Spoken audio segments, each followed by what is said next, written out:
if you take a look at the run that we've had, I mean, we live in kind of a different world. I mean, it's not that different, but there are a lot of things that have changed since we saw those highs that we saw back in July of 2015. And we've seen all that volatility. We got the first interest rate increase from the Fed in almost 10 years. Chinese concerns about their market, their economy, they got really blown up. And then all of a sudden, they're kind of subsiding a bit here now. All of a sudden, we've rallied about 2,300 points from where we were in the lows back in February of this past year. So again, the Dow has really come back a lot. But let's take a look at some of the drivers behind it, the stocks that really made most of the impact here, if you will.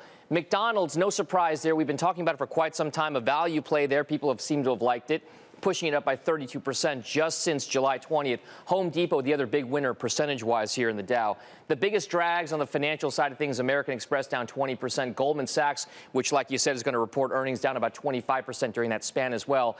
IBM from yesterday, Goldman Sachs, two of the most heavily weighted stocks in the Dow, so they'll have an impact today. As for what it was like then and now, it's a very different picture. We mentioned a couple of those things, the Fed interest rate increase. Let's just take a look at the price of oil. You guys mentioned before the losses yesterday and the gains today. Back in July 20th of 2015, oil, it was fundamentally still not great, but it was $50 a barrel. Today, we just saw that chart. There was about $40. At the close yesterday, $39.78.